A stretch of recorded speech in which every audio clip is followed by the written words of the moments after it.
Fala pessoal, tudo bem? Aqui é a Priscila e no vídeo de hoje nós vamos falar sobre período de concessão de férias. Então no vídeo anterior falamos sobre período aquisitivo, quanto tempo você precisa trabalhar para você adquirir suas férias, e aí hoje vamos falar sobre o período de concessão, que é o período que o empregador tem para conceder essas férias para vocês, né? Para o empregado. E também vamos falar sobre quais implicações o empregador tem caso ele desrespeite esse prazo, caso ele não conceda as férias dentro desse período concessivo. Então, o empregador, ele tem até 12 meses, né, após, o empregado adquirir ali o direito de férias para conceder essas férias. E ele deverá dar essas férias de uma única vez, no período que ele programar, no período que ele melhor determinar. Caso, ou em concordância com o empregado, ele pode dividir esse período de férias. Então, assim, para que ele divida o período de férias, ele pode dividir até em 3, né? Depois da reforma trabalhista ali, houve a possibilidade de dividir as férias em até 3 períodos.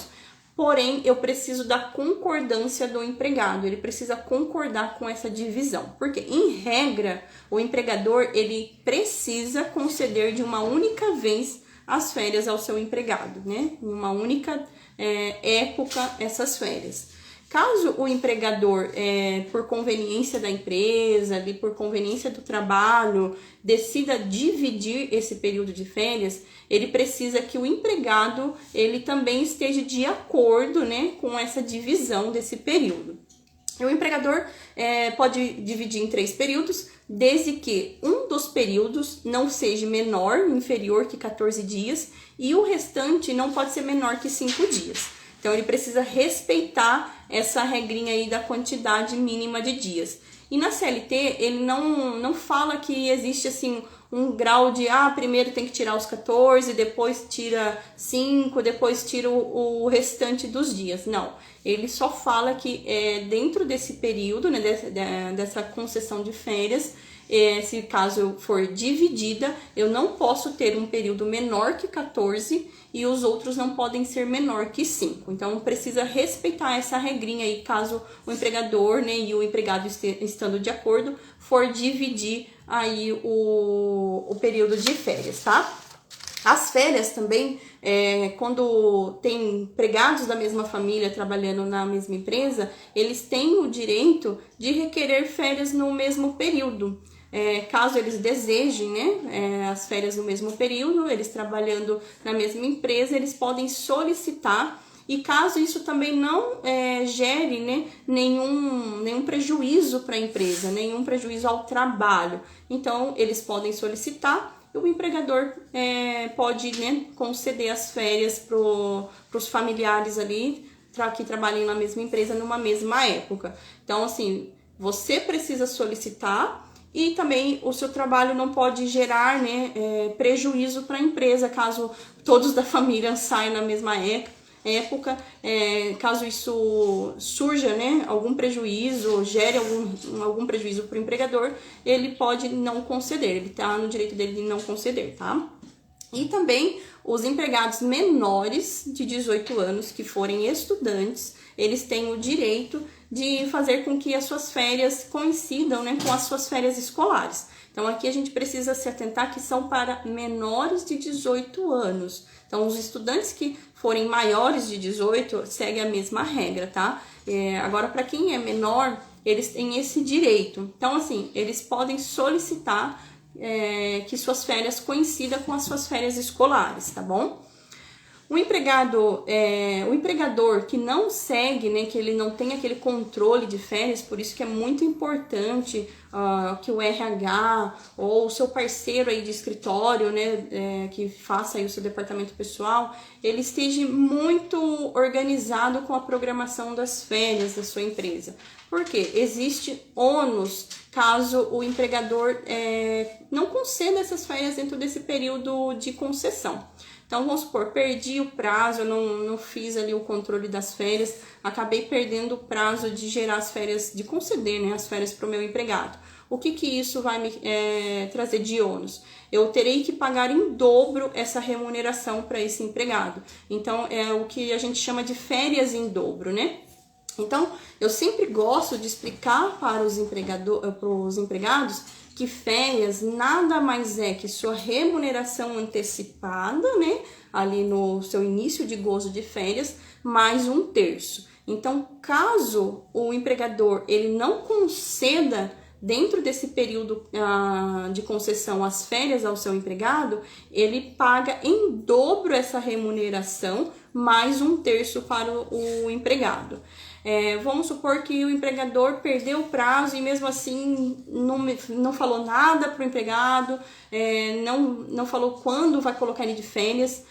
O empregado ele pode entrar com uma ação na justiça solicitando que o empregador, né, ele venha falar quando ele vai conceder essas férias para o seu empregado, né? Então, assim, ele pode acionar a justiça para requerer esse período de gozo de férias. E isso acarreta, além do pagamento de férias em dobro para esse empregado, uma multa diária de 5% do salário mínimo da região até que a sentença seja cumprida. Então, enquanto o empregador não conceder as férias para o seu empregado, ele vai também gerando aquela multa diária. Então, gera-se uma multa diária pelo não cumprimento dessa sentença.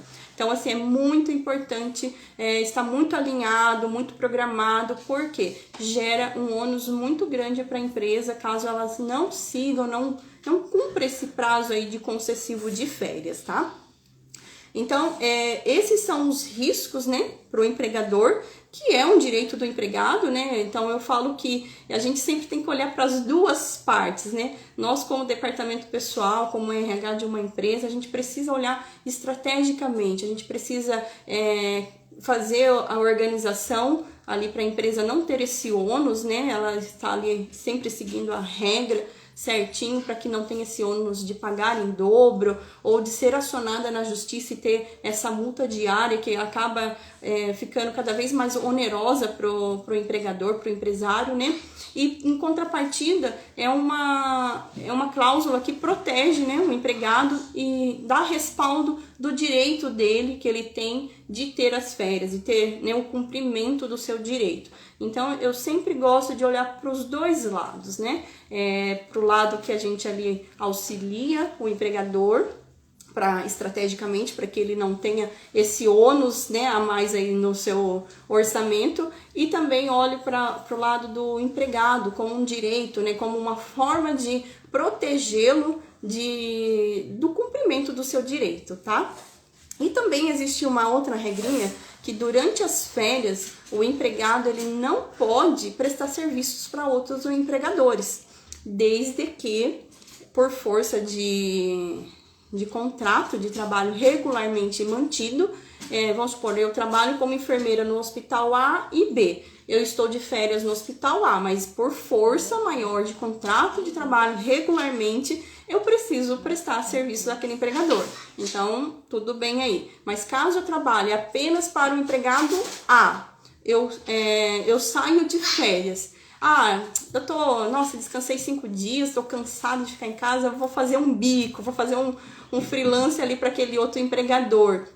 Lembrando, gente, que empregador, como a gente disse lá no nosso primeiro vídeo, ele não precisa ser necessariamente uma empresa. Então, a gente precisa tirar essa ideia da cabeça de que empregador tem que ser necessariamente uma empresa. Então, pode ser um profissional liberal, eu posso ter um empregador que possa ser uma pessoa física. Então, caso eu esteja de férias e eu só tenha o meu contrato de trabalho regular ali com o empregador A, eu não posso prestar serviço nesse período de férias para outro empregador, porque isso